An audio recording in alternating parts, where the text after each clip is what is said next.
Continuando com a nossa série, o Evangelho segundo João.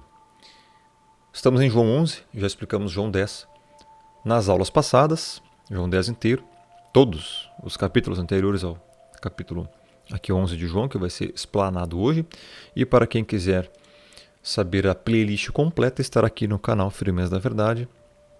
O link vai estar aí no primeiro comentário fixado no topo, para você ver depois no final desta aula a playlist completa. E já aproveita e já ativa o sininho para todos, porque o YouTube não notifica a todos. Já deixa o like, já compartilha depois no final esse vídeo e deixa o like agora, já ajuda muito no engajamento, para que mais pessoas recebam essa palavra. Vamos entender então aqui a partir do versículo 1. Estava enfermo Lázaro de Betânia, da aldeia de Maria e de sua irmã Marta, ou seja, esse Lázaro aqui é aquele, que o Messias ressuscitou. Fizeram filmes e tudo mais, né? Então, como é interessante como você já viu essa cena aqui em filmes, vai facilitar você entender muito esse capítulo. Então vamos lá. Esta Maria, verso 2, cujo irmão Lázaro estava enfermo, era a mesma que ungiu com bálsamo o Senhor e lhe enxugou os pés com os cabelos. Nós vamos ver isso aqui depois no próximo capítulo, aqui em João 12, tá? Verso 3, mandaram, pois, as irmãs de Lázaro dizer a Jesus, ao Messias, Yahushua HaMashiach, Senhor, está enfermo aquele a quem amas. Ou seja, Lázaro aqui já estava prestes a morrer quando falaram isso. Estava enfermo, estava morrendo já. Tá? Então, mandaram, pois, as irmãs de Lázaro dizer ao Messias, enviaram lá algumas pessoas para falar, Senhor, está enfermo aquele a quem amas. É interessante aqui a gente entrar nessa questão grega. Essa palavra amas aqui, existem vários tipos de amor, tá, pessoal? Vários tipos mesmo. É o português que simplifica tudo e aí dá um único significado e não fica muito legal. Como assim a quem amas? Você encontra o vocábulo aqui, ó. Filis. E não é filéis. Não existe pronúncia filéis aqui. Tá? Porque isso aqui vem de philos, tá? Que é, ou filia, como você quiser chamar, né? Que é o amor entre amigos. Amor realmente entre amigos. Veja, amor entre amigos, né? São grandes amigos e a palavra para amor, para grandes amigos é filho. Aqui, filis, está filis, aqui em amas, por causa da forma flexionada, tá? Então, ao contrário do amor agape, que significa amor incondicional, daí é outro tipo de palavra, é agape. Aqui está filis. Isto não significa que o Messias não amava Lázaro com amor incondicional, é lógico que amava.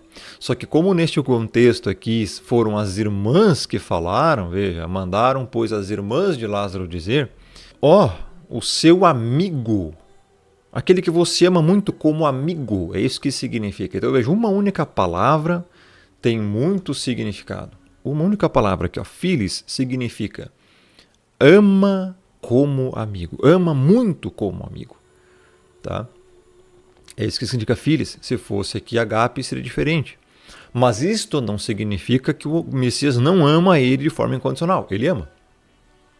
Tá? É por causa que neste contexto as irmãs de Lázaro mandaram dizer isso ao Messias. Tá? Está enfermo aquele a quem amas. Então veja. Aqui, Lázaro já estava para morrer. Verso 4. Ao receber a notícia, disse o Messias, esta enfermidade não é para a morte, e sim para a glória de Deus, a glória do Pai, a fim de que o Filho de Deus seja por ela glorificado. Olha só. Uma enfermidade vai ser usada para resultar na glória do Filho. Muitas pessoas, pensam que às vezes, por que tanto mal está acontecendo na tua vida?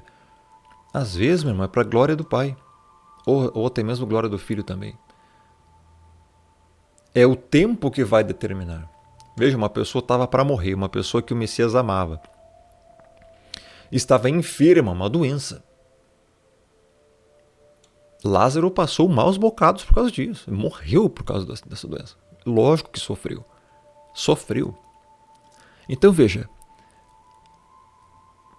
Agora você entende, meu irmão.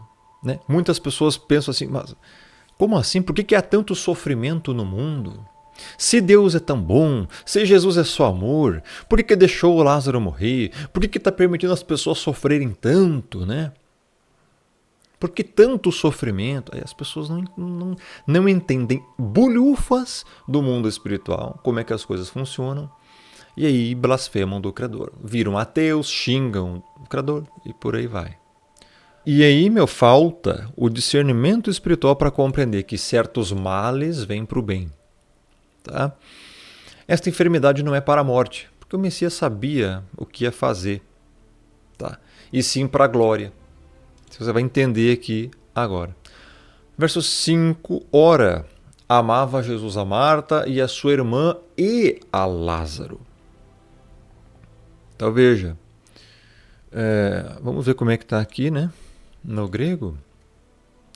Da mesma forma, agora o vocábulo é outro. Veja, aqui agora está egapa, que vem de agape, que é amor incondicional. O amor incondicional aqui corrobora, então, o que eu falei antes, que não significa que não ama incondicionalmente, ele ama incondicionalmente. Tem vários tipos de amor na Bíblia, tá? Então, ora, amava Jesus a Marta e a sua irmã e a Lázaro, ou seja, incondicionalmente. Isso é contradição, Rômulo? Não, lógico que não. Como eu expliquei antes, aqui está filhos, né? Por causa que as irmãs de Lázaro mandaram dizer, o seu amigo, aquele que você ama como amigo, aquele amigo que você ama. Tá? E aí vem, aqui a Bíblia fala, ele ama ainda muito mais, além do nível de amizade, ele ama incondicionalmente. Verso 6. Quando, pois, soube que Lázaro estava doente, ainda se demorou 2 dias no lugar onde estava. Lógico que o Messias fez de propósito. O Messias esperou Lázaro morrer de propósito, sabia que ia morrer, tá? E por isso ficou 2 dias esperando aqui. Imagina, você recebe uma mensagem, teu amigo tá morrendo. Você ainda espera 2 dias para ir lá. É lógico que foi proposital, porque tinha um plano por trás disso. Quando ele soube que Lázaro estava doente, ainda se demorou 2 dias no lugar onde estava, ficou parado lá. Não foi ver Lázaro não. Por quê? Porque era para esperar o tempo passar, de fato todo mundo saber que Lázaro morreu, para fazer o que nós vamos ver aqui nos próximos versículos. Depois disse aos seus discípulos, vamos outra vez para a Judéia. Então depois dos 2 dias. Para a Judéia. Lá tinha os judeus que queriam matar ele, né? Verso 8. Disseram-lhe os discípulos, mestre, ainda agora os judeus procuravam apedrejar-te e voltas para lá, ou seja, na cabeça dos discípulos não fazia muito sentido o Messias voltar para lá, porque os judeus tinham acabado de tentar apedrejar ele, né? Como a gente viu nos capítulos anteriores. Né? Aqui, em João 8, pegaram pedras para atirar, mas ele se ocultou e saiu do templo, e João 10, 31, nós vimos no vídeo passado, novamente pegaram os judeus em pedras para atirar. Os judeus ali, aqueles fariseus, novamente, não são todos, são aqueles fariseus ímpios que não eram regenerados, não eram filhos do Pai, né? Estavam revoltados com o Messias, e você vai ver mais revolta ainda aqui no final desse capítulo. Queriam matar ele, por ódio, inveja e tudo mais. Verso 9, respondeu o Messias, não são 12 as horas do dia? Ou seja, tem uma grande parte do dia que tem luz. Se alguém andar de dia, não tropeça porque vê a luz deste mundo. Ele já está falando aqui de uma coisa espiritual. Ver a luz deste mundo é uma alusão a ele. Claro, também é o sol, mas é uma alusão a ele. Então, se alguém andar de dia, se alguém andar na luz com o Messias, não tropeça. Verso 10. Mas se andar de noite, tropeça, porque nele não há luz, porque no mundo não há luz. Então você não enxerga, você vai tropeçar. Naquela época não tinha luz nenhuma mesmo de noite. Então a facilidade de você tropeçar em qualquer lugar era muito grande, né? E ele está dando aqui uma alusão a ele. Quem tenta andar sem o Messias vai tropeçar, porque ele é a luz. Ele é a luz que ilumina. Tá? Ele está dando aqui uma alusão que ele tinha que fazer isso, ele tinha que ir lá para a Judéia para fazer esse milagre. Verso 11, isto dizia, e depois lhes acrescentou, nosso amigo Lázaro adormeceu, mas vou para despertá-lo. Veja, o próprio Messias falou aqui, nosso amigo Lázaro. Tá? Lázaro era muito amigo deles ali também. adormeceu, ou seja, morreu de fato. Só que o Messias falou adormeceu porque era a linguagem, né? Ele sabia que vai despertá-lo, né? Vai fazer voltá-lo à vida. Verso 12, disseram-lhe, pois, os discípulos, Senhor, se dorme, estará salvo. Os discípulos não estavam entendendo, né? Lógico, que o Messias, porque ainda não tinha sido feito nada. O Messias, porém, falara com respeito à morte de Lázaro. Os discípulos achavam que ele estava só dormindo, né? Mas não, é a morte. Mas eles supunham que tivesse falado do repouso do sono. Tá? Os discípulos não estavam entendendo ainda quando o Messias falou adormeceu. Então, o Messias falou só adormeceu. Os discípulos não estavam entendendo que ele tinha morrido mesmo. 14. Então o Messias lhe disse claramente, Lázaro morreu. Ele não está dormindo, Lázaro morreu. Morreu mesmo. Verso 15. E por vossa causa me alegro de que lá não estivesse, para que possais crer. Mas vamos ter com ele. Veja, o Messias está falando de coisas lá na frente. Ele não está aqui dizendo que se alegra por ele não estar lá. De fato, é porque tem um plano por trás disso, para que possais crer. Um plano de ressuscitá-lo. Por isso que foi lá. Então Tomé, chamado Dídimo, disse aos condiscípulos, vamos também nós para morrermos com ele. Isso aqui Tomé disse porque ele sabia que os judeus iam estar lá e iam tentar matar o Messias apedrejado. Tomé achava que todos eles iam ser apedrejados pelos judeus que queriam matar o Messias chegando lá. Por isso que ele falou, vamos também nós para morrermos com ele. 17. Chegando o Messias, encontrou Lázaro já sepultado. Havia 4 dias. Porque ainda tinha um tempo até chegar lá. Há 4 dias Lázaro já estava morto, então muito tempo. E aqui também o Messias ele esperou propositadamente 4 dias, porque era uma questão de 3 dias para ter uma certeza e tal. Tem uma questão judaica lá. Mas enfim, esperou 4 dias para literalmente confirmar a morte e tal. 18. Ora, Betânia estava a cerca de 15 estádios perto de Jerusalém, ou seja, é uma certa distância. Né? Estádio é uma unidade de medida, não é o estádio que você conhece hoje de futebol. Tá? Muitos dentre os judeus tinham vindo ter com Marta e Maria para as consolar a respeito de seu irmão. Veja que esses muitos judeus aqui, você já vai entender. Muitos dentre os judeus tinham vindo ter com Marta. Tá? Para você ver aqui daqui a pouco como é burrice você generalizar todos os judeus. Verso 20. Marta, quando soube que vinha Jesus, saiu ao seu encontro. Maria, porém, ficou sentada em casa. Disse, pois, Marta a Jesus, Senhor, se estivesses aqui, não teria morrido meu irmão. Marta tinha fé que o Messias podia curá-lo. E por isso reclamou, se tu estivesse aqui, meu irmão não teria morrido. Verso 22. Mas também sei que mesmo agora, tudo quanto pedides a Deus, Deus o concederá. Concederá. Ou seja, a fé de Marta era bem grande, né? No próprio Messias. Imagina, você conhecer isso aqui, ó, e falar para o Messias, ó, eu sei que tudo que tu pedir, o Pai te concederá. Interessante isso, que os fariseus não agiam assim. Eis a diferença entre o bode e a ovelha. 23, declarou o Messias, teu irmão há de ressurgir, meu irmão. Adelfos, irmão. E aqui tem uma palavra interessante, anastésete, aqui, anastésete, que é literalmente ressuscitar, tá? Então ressurgir, ele vai ressuscitar, vai voltar à vida. O Messias falou isso para ela.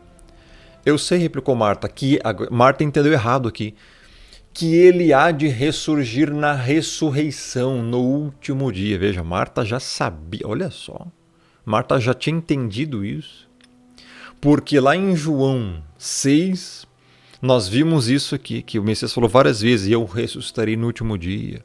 Ninguém pode vir a mim se o Pai que me enviou não o trouxer, e eu ressuscitarei no último dia. O Messias falou isso várias vezes em João 6. Então Marta já tinha aprendido aqui que a ressurreição seria no último dia, na volta do próprio Messias. Então Marta já sabia que todos os salvos iriam ser ressuscitados para herdar a vida eterna, a glorificação, no último dia. O que é o último dia? O último dia dessa terra na volta do Messias. Tá? Então Marta pensou que Lázaro ia ressuscitar lá no último dia, não agora, né? E nós temos aqui algumas bases bíblicas também, Daniel 12:2. Muitos dos que dormem no pó da terra ressuscitarão, uns para a vida eterna e outros para a vergonha e horror eterno. Veja, para quem diz aí que o Atanai do diabo, o Deus do Antigo Testamento é o diabo, Daniel, o profeta do dragão. Está aqui corroborando com a nova aliança, com o Messias, com tudo, cara. A ressurreição. Lucas 14 e João 5:29. Sim, vai haver essa ressurreição, só que essa aqui tem uma diferença, pessoal. Essa aqui é a ressurreição geral dos justos. É a ressurreição onde todos os justos serão ressuscitados de uma única vez. Agora, outros momentos da Bíblia também houveram algumas outras ressurreições, tá? Que aí é um outro vocábulo grego, nós vamos ver mais para frente, que é o egeiro. Egeiro, despertar, levantar-se, né? Ressurgir. Tá? Verso 25, disse o Messias, eu sou a ressurreição e a vida. Quem crê em mim, ainda que morra, viverá. Olha só. Isso aqui é inigualável, meu irmão. Disse o Messias, ego eimi he anastasis que rezoe. Ou seja, eu sou a anástasis, a ressurreição. Essa anástasis aqui é literalmente a ressurreição perpétua, plena. E não é cai não, tá? É que rezoe, ou seja, e a vida, zoe aqui, vocábulo para vida eterna, a vida que não acaba. Se ele quisesse dizer que era a vida terrena, seria bios no grego. Aqui está zoe, vida eterna, vida que não acaba. E aí ele continua. Hopisteuon, heiseme, kan, apotane. Aqui tem uma palavra final muito importante. Viverá.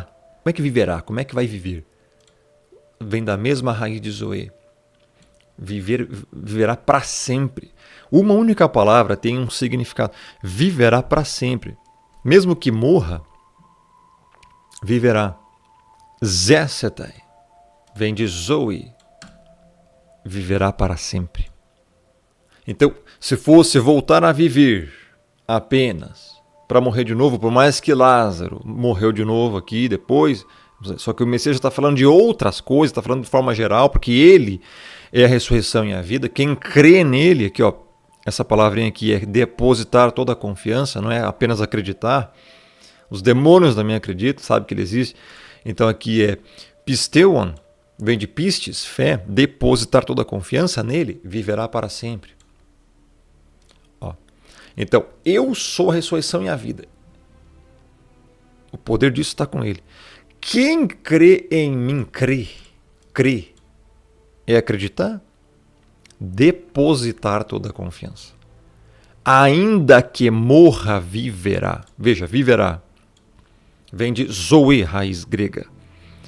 Viverá. Ou seja, mesmo que você morra, meu irmão, olha a grande esperança do Evangelho aqui.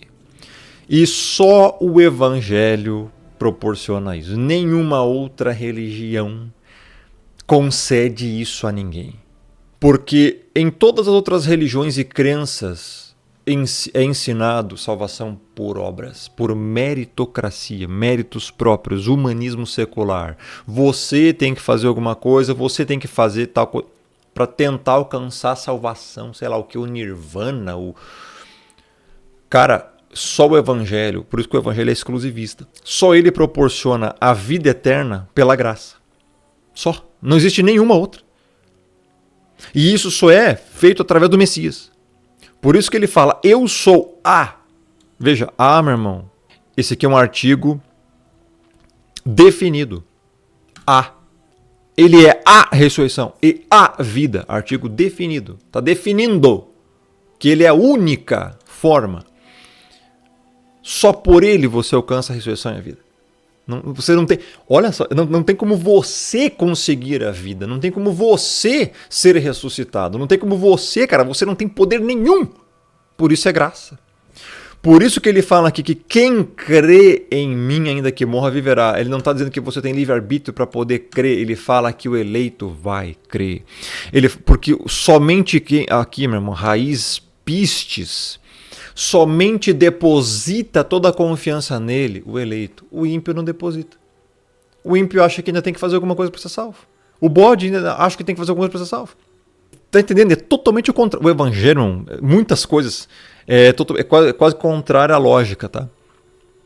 Mas por isso que o evangelho você não entende de forma lógica. Você não entende. Não é que não entende de forma lógica, você não entende de forma normal, humana, você entende de forma espiritual. O evangelho não se entende apenas de forma meramente humana, mas espiritual. Não tem como, cara. É por isso que você vê esses caras não entendendo nada do que é explicado. Por isso que você vê os fariseus aqui não entendendo nada do que o Messias está falando. E hoje, muitos fariseus modernos também não entendem bolhufas. Simples assim. Porque os mesmos milagres que o Messias fez, as mesmas palavras que o Messias falou para todos aqui, como nós já vimos em outras ocasiões, em vídeos aqui, nas discussões, nós vimos lá em João 10. Vamos voltar rapidinho aqui para João 10? Em João 10 houve grande discussão aqui. E muitos dos fariseus que estavam aqui pegaram pedras para apedrejá-lo. Mas as palavras foram as mesmas. Uns queriam matá-lo a pedradas e outros queriam o quê? Ou aconteceu o quê com outros? E muitos ali creram nele. Opa! As mesmas palavras.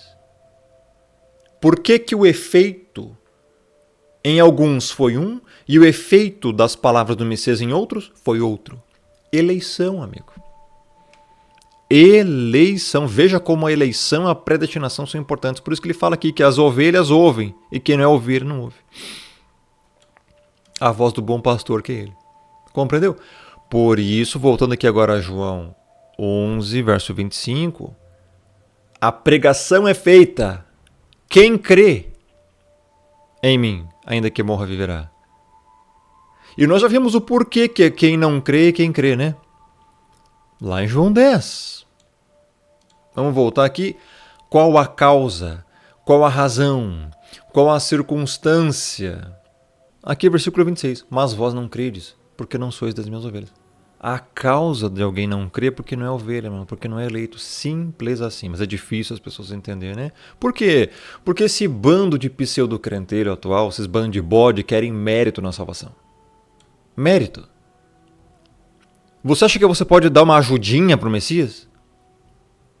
Que ajudinha que você pode dar? Com as tuas obras de trapo de imundícia? Porque isso que é as nossas obras. É isso que a Bíblia diz. Então ele continua aqui no versículo 25, voltando para João 11. A grande esperança do Evangelho, que mesmo que você morra fisicamente, está falando aqui. Se você creu no Messias de fato nessa vida, viverá. E crer aqui, meu irmão, não é acreditar. O bode acredita. O bode usa o nome de Jesus. O bode arrota Jesus aí. O bode até louva, né, entre aspas. Mas está lá blasfemando, vivendo uma vida iníqua. Acredita que Jesus. Então, crer e acreditar? Verso 26. E todo o que vive e crê em mim não morrerá eternamente. Veja, ele está basicamente explicando o que eu já expliquei antes. Crês nisso? Crês isto? Você crê? De fato? Né? Bem interessante aqui. Zoe, ou seja, viver, crer. Não morrerá. Aiona, ou seja, eternamente. Crês tu nisso? Crês isto aqui é aqui é um pronome demonstrativo neutro, né? Tuto. E aqui pisteus. Crês isto. Você acredita nisso? De fato, deposita confiança nisso, porque pistes é depositar confiança. Então creia, meu irmão. Veja a grande esperança do Evangelho, meu irmão, é você depositar toda a sua confiança nele, nada em você. Nada em você. Esse é o Evangelho. Que aí os arminianos, cara, não entenderam até hoje. Se você acha que você tem que fazer alguma coisa para ganhar a salvação, você anula tudo que o Messias está falando aqui. Porque a própria palavra, crer em mim, significa depositar toda a confiança nele. E você deposita confiança onde? Eu tenho que fazer tal coisa, porque eu faço tal coisa, porque eu isso, aquilo, eu escolho crer, Não, você não escolhe nada, cara. Na obra salvífica, quem escolheu foi o Pai. Efésios 1, 4 e 5, Efésios 1, 11, Romanos 8, 29 e 30. E várias outras passagens que falam da eleição, da escolha do Pai, da predestinação. É Ele que escolhe. Então, você entende agora isso aqui? E todo o que vive e crê em mim não morrerá. Já está falando daquele que é regenerado. Ele não vai morrer eternamente. Ele não vai morrer eternamente. Está falando aqui da vida eterna. Ele pode morrer fisicamente, mas vai ganhar a vida eterna. Tá? Agora, claro, o Messias também já estava aqui, como Lázaro cria de fato no Messias, também juntou aqui, né, esses dois significados. Não morrerá, ou seja, Lázaro vai voltar a viver. Ele quer dizer isso. Crês isto? Sim, Senhor, respondeu ela. Eu tenho crido que tu és o Cristo, ou seja, o enviado, o Machia, né? O Filho de Deus que devia vir ao mundo. Então ela cria de fato. E não é só acreditou uma vez, é tenho crido. Constantemente a evidência do salvo. Tem crido. Eu pergunto, você tem crido? Porque o que é crer também, meu irmão? Meu irmão, é você obedecer o Evangelho. É você praticar os mandamentos. O que eu estou vendo hoje aí é um monte de pseudo-crentelho atual aí, fariseu moderno, se achando salvo, acha que é de Deus, cristão. Sério, mas vive igual um demônio, cara. Vive em prática de crime, iniquidade, ódio gratuito, inveja, hipocrisia, imoralidade, falsidade, desonestidade. É uma porcaria, o que é isso? É cristianismo isso? Você tem crido? Quais obras e frutos na sua vida hoje evidenciam a sua salvação? Falar da boca para fora, Jesus, Deus, isso é evangelho? Isso é tudo menos evangelho. Você tem crido? Porque ela tem crido. O que é crido aqui, meu irmão? Apenas ler a Bíblia? Ler a Bíblia até fariseu lê. É apenas arrotar que acredita em Jesus? É fazer vídeo no YouTube? Isso não evidencia nada. Tem crido. Tem crido. Vem aqui da raiz pistes. Pistelca. Pistes. Tem crido. Você tem crido? Qual a evidência que tu tem crido? Que tu comete crime? Que tu odeia o próximo? Que tu não pratica nenhum mandamento? Que tu morre de inveja? Que tu ama qualquer outra coisa acima do Criador? Que você odeia o próximo? Essa é a tua prova que você tem crido? Legal. Que você crê que o Deus do Antigo Testamento é o diabo? Aí a pessoa já vai pro lago de fogo logo, né? De tobogã. 28. Tendo dito isto, retirou-se, chamou Maria, sua irmã, e lhe disse em particular: o mestre chegou e te chama. Ela, ouvindo isso, levantou-se depressa e foi ter com ele. Pois Jesus ainda não tinha entrado na aldeia, mas permanecia onde Marta se avistara com ele. Os judeus que estavam com Maria em casa e a consolavam, vendo-a levantar-se depressa e sair, seguiram-na, supondo que ela ia ao túmulo para chorar. Os judeus, preste muita atenção. Quando Maria chegou ao lugar onde estava Jesus, ao vê-lo, lançou-se-lhe aos pés, dizendo: Senhor, se estiveras aqui, meu irmão não teria morrido. Falou a mesma coisa. E Maria caiu aos prantos. Olha só, verso 33. Jesus, vendo-a chorar, e bem assim os judeus que a acompanhavam, agitou-se no espírito e comoveu-se. Veja, aqui agora vai começar a falar sobre os sentimentos do Messias. Isso é muito importante você entender. Você sabia que o Messias chorou? Você vai ver aqui embaixo, próximo versículo. O Messias aqui se comoveu no espírito, agitou-se no espírito e comoveu-se, se emocionou aqui grandemente. Sim, o Messias tem emoções. Você sabia que o Messias tem emoções? Você sabia que ele se entristece? Você sabia que ele chora aqui? Você sabia que ele se indigna, que ele se ira também? Essa vai para aquelas pessoas que acham que Jesus é só amor. Então você não conhece. Não conhece, nunca conheceu. Aqui tem duas interpretações. O Messias, vendo-a chorar, e bem assim os judeus que a acompanhavam, agitou-se no espírito e comoveu-se por duas razões. Uma porque eles ainda não sabiam, não entendiam que o Messias ia fazer Lázaro voltar à vida e acharam que estava tudo perdido, uma grande tristeza, Lázaro se foi. Se tu tivesse aqui, Jesus, meu irmão não teria morrido, né? Ou seja, tem essa questão. E a segunda é porque ele viu aquelas pessoas chorar daquela forma porque amavam muito Lázaro. Então o Messias também aqui se comoveu. Você está vendo as emoções do Messias aqui. Olha que interessante. 34. E perguntou, o Messias perguntou, onde o sepultaste? O Messias foi direto. Cadê? O Messias se comoveu de tal forma que ele já queria ir logo lá para ressuscitar Lázaro. Porque ele não queria mais ver essas pessoas chorando. A misericórdia aqui do Messias. Porque ele viu que essas pessoas estavam o quê? Sofrendo. E por isso ele se comoveu. Onde o sepultastes? Eles responderam, Senhor, vem e vê. Foram lá rápido. E aí no verso 35, Jesus chorou. O único versículo da Bíblia, curto, curtíssimo, Jesus chorou. 2 palavras. Meu irmão, nós temos aqui uma manifestação clara das emoções do Messias. Jesus chorou. Porque tinha mais gente lá. Viu lá o túmulo, toda aquela cena, você imagina ele caminhando, chegando lá, tinha lá, e aí chorando ali por causa disso.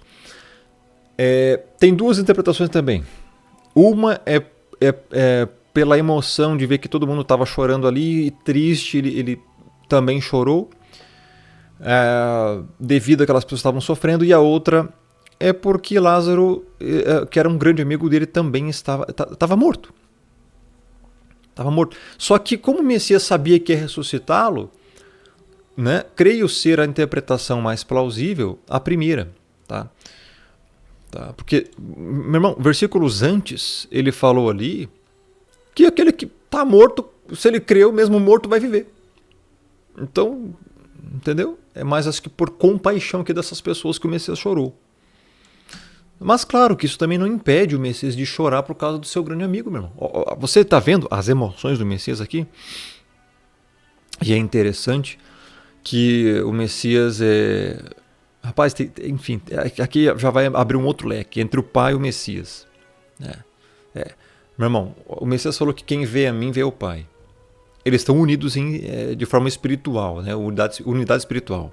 O Messias é um, só que o Pai é outro, são 2 pessoas. Mas a pergunta é, será que o Pai chora?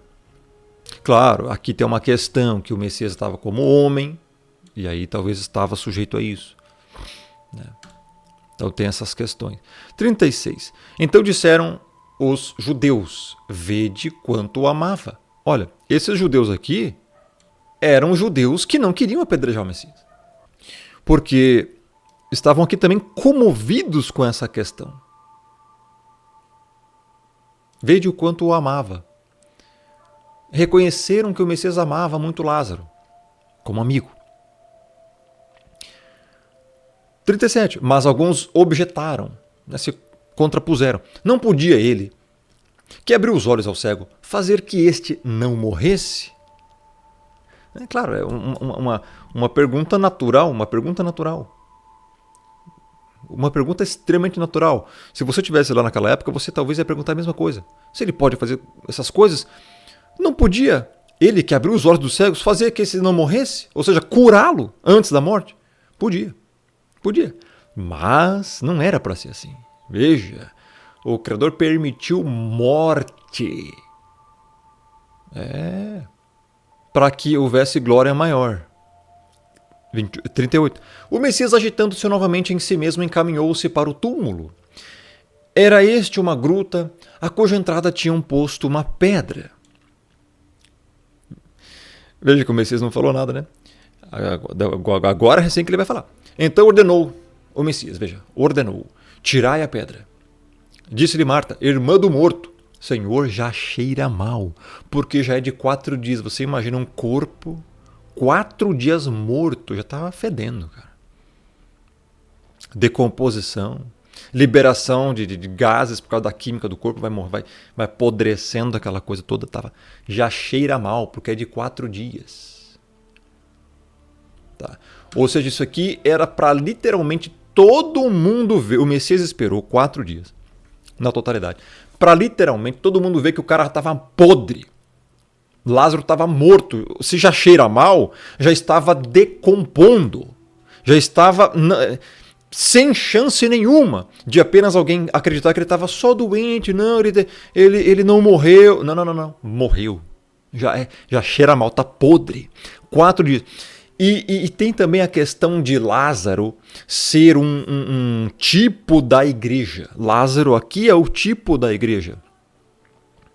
A igreja de fato em si não estava totalmente formada, foi só formada lá em Atos 2, lá que começou de fato a nova aliança. Mas Lázaro é o tipo da igreja porque Lázaro está morto. Lázaro está morto. Já cheira mal. Está podre. Morreu. Tinha pecados. A igreja, hoje, os eleitos, as pessoas, todas estão mortas espiritualmente. Estão mortas espiritualmente. Vão ser condenadas. Lázaro está morto. O Messias vai lá e depois mostra aqui que ele vai ressuscitar Lázaro. Né? Mesma coisa a igreja. Aquele que crê, por isso que ele fala aqui embaixo. Respondeu o Messias, não te disse eu que se creres verá a glória de Deus? A igreja, meu irmão. A pessoa que crê, a pessoa que deposita a fé no Messias, a pessoa que se arrepende, ela então é regenerada, então ela é salva. Lázaro é o tipo da igreja, a mesma coisa. Veja, já estava podre. Não tinha mais como ninguém dizer que estava só doente, que não estava morto. Não, estava morto sim. Tiraram a pedra. O Messias, levantando os olhos para o céu, disse, Pai, graças te dou porque me ouviste. O Messias já tinha, longe de todo mundo, falado ao Pai, pedido ao Pai para dar a vida de novo a Lázaro. Ele já falou isso aqui antes, olha só, verso 42. Aliás, eu sabia que sempre me ouves, mas assim falei por causa da multidão presente, para que creiam que tu me enviaste. Aqui foi o ápice do Messias. E depois disso você vai ver aqui que os fariseus que estavam ali embaixo, que ali foi decretado que era para matar o Messias. Por causa disso que, imagina, vai ressuscitar um morto, né, cara? Então, para que as pessoas crescem que o Messias foi enviado do Pai, ele falou isso aqui em alta voz, para que todo mundo ouvisse apenas. Mas ele já sabia que o Pai tinha ouvido. Verso 43. E tendo dito isto, clamou em alta voz. Olha só a única coisa que o Messias falou. Lázaro, vem para fora. Só esta hora... Meu irmão, isso aqui é impressionante. Isso aqui é literalmente um milagre. Meu irmão, é impressionante.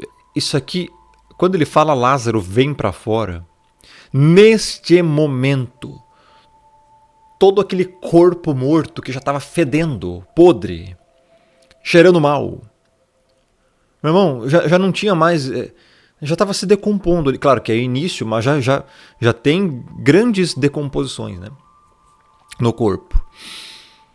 Aquilo começa a voltar. O milagre começa a acontecer. A pessoa é literalmente restituída. Tudo volta, inclusive a vida. A vida mesmo, que não estava mais em Lázaro. A vida não estava mais em Lázaro. A vida não estava mais em Lázaro. Lázaro estava morto, inconsciente, aguardando o julgamento. Lázaro, é importante falar aqui que ele não foi para nenhum lugar, nem para o céu, nem para o inferno, estava aguardando o julgamento.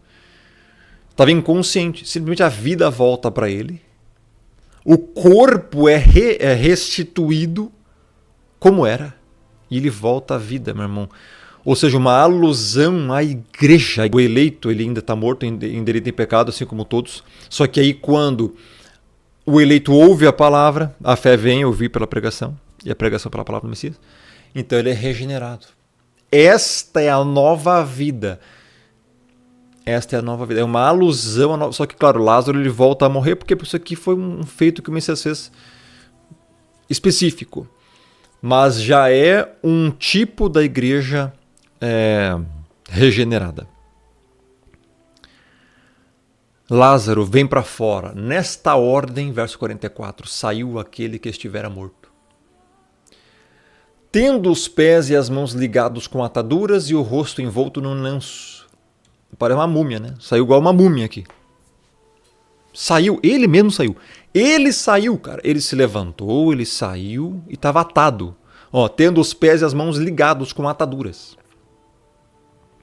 E o rosto envolto num lenço. Imagina a cena. Então lhes ordenou o Messias: desatai-o e deixai-o ir. Muito interessante. Muitos, pois, dentre os judeus que tinham vindo visitar Maria, vendo o que fizera o Messias, creram nele. Judeus eleitos. Judeus eleitos. Está aqui o remanescente, está aqui os judeus eleitos. Aqueles que falam que todos os judeus são filhos do diabo são burros, cara. Eles é que são filhos do diabo. Olha aqui os judeus, muitos dentre os judeus que tinham vindo visitar Maria, aqueles que estavam visitando Maria, olha só, o próprio fato de visitar a Maria por causa do luto, por causa da morte de Lázaro, seu irmão, essas obras desses judeus já estavam evidenciando que eles eram salvos. A compaixão, estar com a pessoa ali, acompanhar o luto. Vendo o que o Messias fez, creram nele. Reconheceram que ele era enviado do Pai. Reconheceram que ele era o profeta enviado, o Messias, o Mashiach. Aqui, meu irmão, para acontecer isso aqui, para uma pessoa crer no Messias, tem que ser eleito. Então, esses judeus aqui eram o quê? Eleitos. Então, quando você vê um desgraçado, um retardado, pegar e dizer que todo judeu é filho do diabo, todo judeu não presta, porque os judeus... Meu irmão, você nunca pode generalizar. Existem pessoas ímpias, filho do diabo, em todos os povos. Simples assim. Simples assim, cara. Todos os povos. Só que também existem eleitos nos povos. Tá aqui o exemplo. 46 outros, porém, aqui está a questão dos outros. Aqui agora vai dizer dos não eleitos. Outros, porém, foram ter com os fariseus. Vamos fofocar, vamos acusar o Messias, vamos. Eles contaram dos feitos que Jesus realizara. Pronto, aqui está os diabos mesmo. Então os principais sacerdotes e os fariseus, os hipócritas, convocaram o sinédrio. Pronto, cara. Não, como é que é? O cara fez um morto ressuscitar. Não, vamos convocar o sinédrio aqui. Disseram: o que estamos fazendo uma vez que este homem opera muitos sinais? Esse cara opera muitos sinais, cara. Não podemos deixar isso aqui acontecer, não. Ele está se sobressaindo muito. Inveja, ódio. E é interessante que nós temos profecias de Salmo, de Davi. Salmo 2, os reis da terra se levantam e os príncipes conspiram contra o Senhor e contra o seu ungido. Mas como é que é o Antigo Testamento do diabo? Então por que coisas na Nova Aliança se cumprem com base na Antiga? Verso 48. Se o deixarmos assim, todos crerão nele. Olha a inveja do fariseu. Parece até algumas pessoas que eu conheço aí no YouTube que vivem me atacando, né? Não! Temos que derrubar o Rômulo. Temos que processar o Rômulo. Temos que denunciar o Rômulo do canal Firmeza da Verdade. Porque as pessoas vão seguir ele. Não pode, esse cara não pode ter seguidor, não. Então assassina a reputação, faz vídeo caluniando, difamando, injuriando, né? Perseguindo igual um hipócrita, filho do diabo. Interessante, pura inveja. Invejoso. Odioso. É isso. Se o deixarmos assim, todos crerão nele. É isso aí mesmo. Sabe qual é a evidência do filho do diabo? Inveja e ódio gratuito assim, ó. Não. Vamos derrubar ele lá. É, legal. Depois virão os romanos e tomarão não só o nosso lugar, mas a própria nação. Caifás, porém, um dentre eles, sumo sacerdote naquele ano, advertiu-os dizendo: vós nada sabeis. Caifás conhecia as Escrituras, só que não era salvo.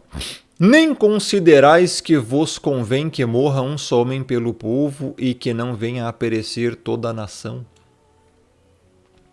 Verso 51 vai explicar: ora, ele não disse isto de si mesmo, mas sendo sumo sacerdote naquele ano, profetizou que Jesus estava para morrer pela nação. Olha aqui, meu irmão, cara, era tudo planejado. Meu irmão, até das pedras o Criador suscita a palavra. 52. E não somente pela nação, mas também para reunir em um só corpo os filhos de Deus que andam dispersos. Olha só. Efésios 2 aqui vai dizer: porque ele é nossa paz, o qual de ambos fez um, e tendo derribado a parede de separação que estava no meio, a inimizade aboliu na sua carne a lei dos mandamentos na forma de ordenanças, para que dos dois criassem em si mesmo um novo homem, fazendo a paz. Paz aqui é a reunião com o Criador, porque estávamos rebeldes, a ira estava sobre todos, éramos por natureza inimigos do Criador. Então quando o Messias ele morre na cruz, ele une dos dois povos, ou seja, judeus e gentios, é o que vai fazer aqui, fazendo a paz desses povos com o Pai, compreendeu? E reconciliar-se ambos em um só corpo com Deus por intermédio da cruz, destruindo por ela a inimizade. Sim, todo o ímpio e o não regenerado ainda continua sendo inimigo do Criador. Inimigo do Criador, você sabia disso? Que inimizade é essa? Antes da regeneração, e todos os ímpios são inimigos do Criador. Pecadores, iníquos. Por isso o Messias teve que morrer e então fazer a paz. Paz ali é reunião com o Pai. Agora você tem paz com Ele. Você foi regenerado. O ímpio não tem. Veja, o ímpio continua sendo inimigo, por isso que o Pai vai destruí-los. Por isso que o Messias, inclusive, também vai fazer na volta dele. Então essa paz aqui, portanto, a morte do Messias também é só pela igreja, só pelos eleitos. Desde aquele dia resolveram matá-lo. Aqui começou, meu irmão. Aqui começou literalmente, resolveram. Agora vão matar o Messias. Caifás falou isso de forma de profecia, né? Interessante. De sorte que Jesus já não andava publicamente entre os judeus, mas retirou-se para uma região vizinha ao deserto, para uma cidade chamada Efraim. Veja a perseguição. Simplesmente por fazer o bem. Veja a perseguição, e aqui sim, os judeus ímpios. Não todos, alguns. Perseguindo o Messias para matar. E ali permaneceu com os discípulos. 55, estava próxima à Páscoa dos judeus, e muitos daquela região subiram para Jerusalém antes da Páscoa para se purificarem. Lá procuravam o Messias, e estando eles no templo, diziam uns aos outros: que vos parece? Não verá ele à festa? Os caras queriam que o Messias fosse lá para matar ele. Ora, os principais sacerdotes e os fariseus tinham dado ordem para, se alguém soubesse onde ele estava, denunciá-lo a fim de o prenderem. É muito interessante isso, né? Eu acho interessante isso, cara, porque o Messias, ele, por fazer o bem, foi tratado como um criminoso. É assim que filhos do diabo agem. Ah, tu tá fazendo bem aqui, eu não tô gostando não, tô com inveja de você, então vou te denunciar para te prender. É isso aí. Acontece a mesma coisa comigo. Mesma coisa comigo. Filho do diabo aí do YouTube, tem que denunciar. Vai ser preso, Rômulo. Vai lá. Nada me surpreende, porque se perseguiram o meu mestre, de fato, aqui o Messias, é lógico que vão perseguir a mim também. Ele fala isso aí. Se perseguiram a mim, perseguiram a vós. Não é o servo maior que o seu senhor. Então, se odiaram a mim, odiarão a vós. Se perseguiram a mim, que sou o mestre, o senhor, perseguirão a vós, odiarão a vós também. Simples assim, cara. A mesma coisa. Aí você vê quem é e quem não é. Quem de fato é quem. Quem é servo e quem é filho do diabo. Tá aqui. Cadê? Cadê o Messias? Cadê Jesus? Que vos parece? Não verá ele à festa? Mesma coisa falam de mim, cara. Cadê o Rômulo? O que ele está fazendo? 24 horas por dia. Ficam monitorando meus canais aqui, o que eu publico, o que eu falo. E para depois ir lá e destilar ódio nas redes sociais contra mim. Tem que denunciar o Rômulo. Não sei o quê. Tá aqui. Os principais sacerdotes e os fariseus tinham dado ordem para, se alguém soubesse... Cadê? Me dá dados dessa pessoa aí. Acha essa pessoa aí. Vamos atrás. Vamos processar. Vamos denunciar. Onde ele estava? Para denunciá-lo, a fim de o prender. A mesma coisa. Ou seja, a evidência, meu irmão, de filhos do diabo é isso aqui. Inveja, ódio, perseguição, calúnia, falsa acusação. Quer prender, quer denunciar, quer matar. É isso aí. Eu ouço isso. Já me ameaçaram de morte, que vão me dar um tiro na cara com revólver, que se me achar me matam, que se me pegar me matam, que tem que vir atrás de mim, que eu não sei o quê, todo dia caluniando, fazendo vídeo, acusando, denunciando, tudo que é tipo de coisa, porque não suportam, só porque não suportam a verdade e que eu esteja aqui na internet. Falam assim, tem que sumir na internet, esse Rômulo tem que desaparecer na internet, vamos contratar hackers profissionais para derrubar os canais do Rômulo. Sabia disso? Evidência de filho do diabo. Quem agiu assim foi os fariseus da época do Messias. Filho do diabo, as vossas obras hipócritas testificam contra vós. Estou apenas aqui pregando o evangelho e não suportam, e ditos crentes fazem isso. Arrotam que são crentes, arrotam que são cristãos, arrotam que o meu Deus vai te punir. Nossa, cara, muito bíblico isso. Vai orar, cara, vai se converter, hipócrita. Simples assim. Está aqui a evidência. Olha como os fariseus agiram com o Messias. É exatamente assim como os filhos do diabo hoje agem contra todos aqueles que simplesmente estão fazendo a obra. Simplesmente estão pregando. Simplesmente estão falando a verdade.